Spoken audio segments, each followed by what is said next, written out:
Hey, beautiful people. Hope that you guys are having a great day or night whenever you're watching this. In this episode, we're going to talk about some tips from former bank employees.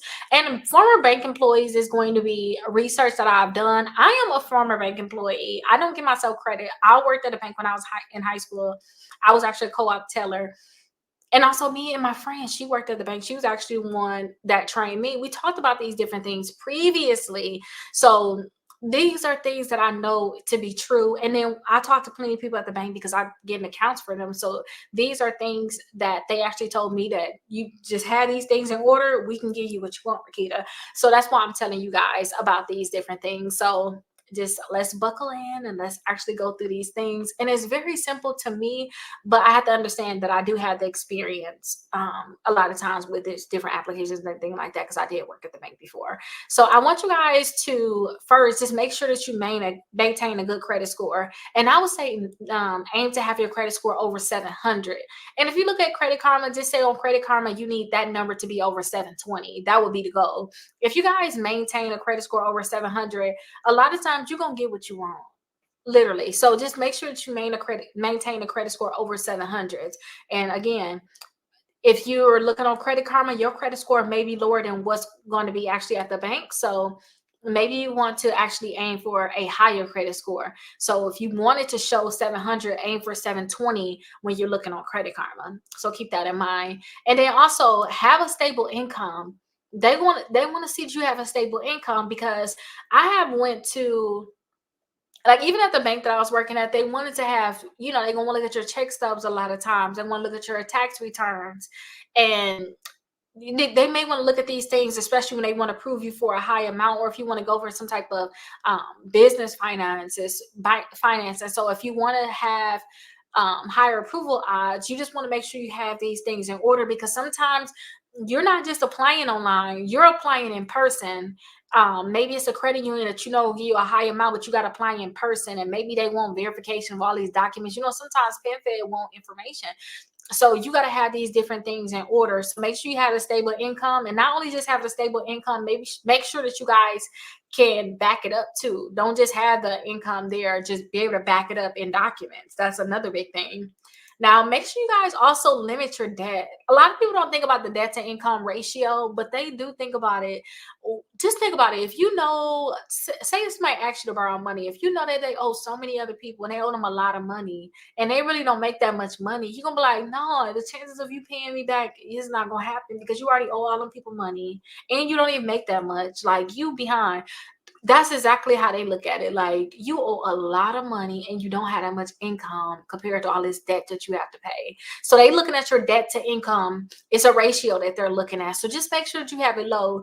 You want to have very low debt compared to the income that you have coming in. And I know when you guys are thinking about buying a house, like a FHA loan, they're probably looking at like 43%. They can go higher, but this is just a target on where you want to be at. And when you want to buy a house or things like that, definitely ask them what's the ratios. I'm kind of throwing certain numbers out there, but that is the number that I like to consider, the 43%. But it's going to be different ratios. And a lot of these credit card companies, when you apply for a credit card and you owe money with another credit card company, they may say the balance to limit ratios are too high.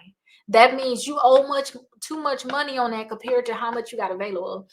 So maybe you got $1,000 credit card, and you have an $800 balance on there, $900 balance. It's at 80 to 90% utilization. If they see stuff like that, y'all, they're not gonna want to give you a credit card. And then you also want to make sure that the accounts on your credit reports are actually your accounts and they're actually legit. There are so many breaches out there, you guys, and that's why I'm so happy to actually be partnering with Aura for this video, because they actually help with fraud. So if you guys have ever had fraud in the past, you know how very serious this is. And if you haven't had fraud, trust me, fraud can just hit you out of nowhere. You're not going to know. And that's why I like Aura, because they can actually let you know if there's any fraud happening on your credit reports. They can actually send you alerts. They have a 14-day free trial that you guys can try out. I have the link down in the description and also in the comments.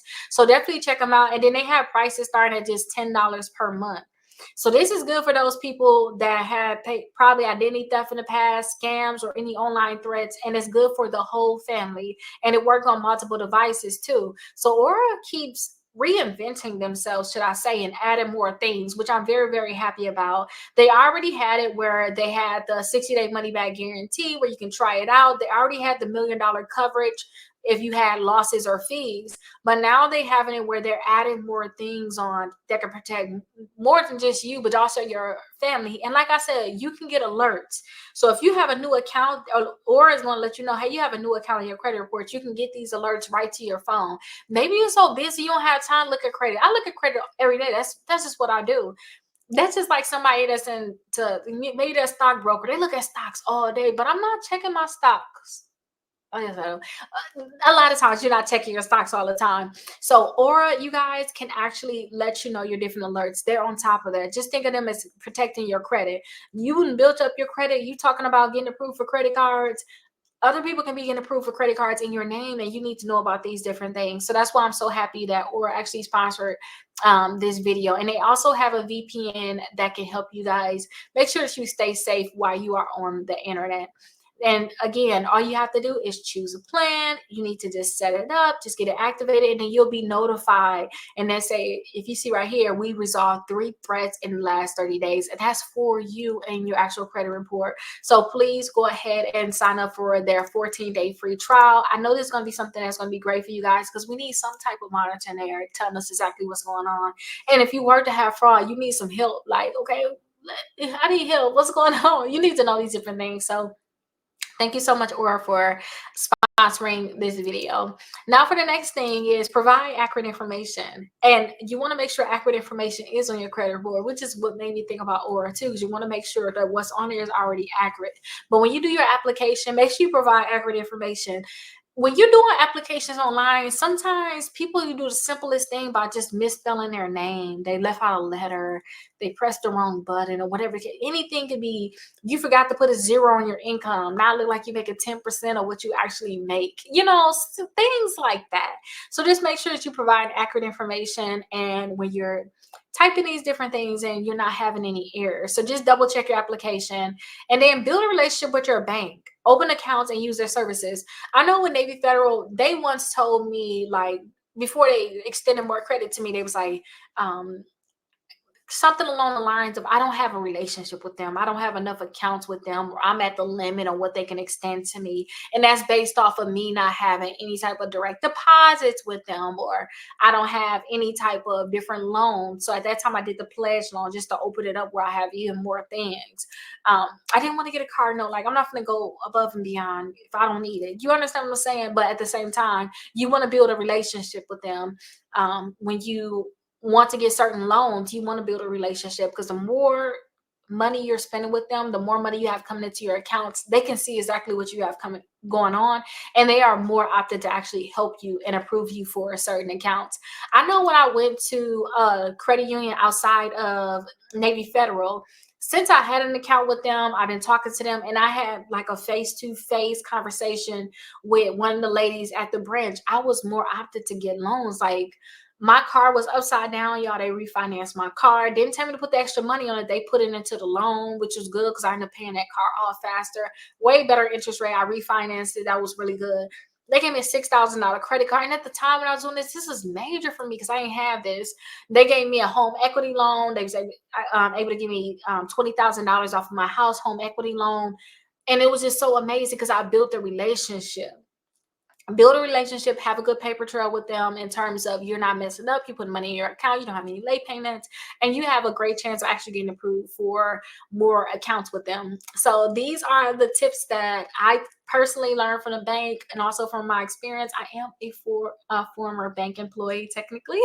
And if you guys have any questions, definitely let me know. Don't forget, sign up or they have a 14-day free trial in the description and also in the comments. I'll see you guys in the next video.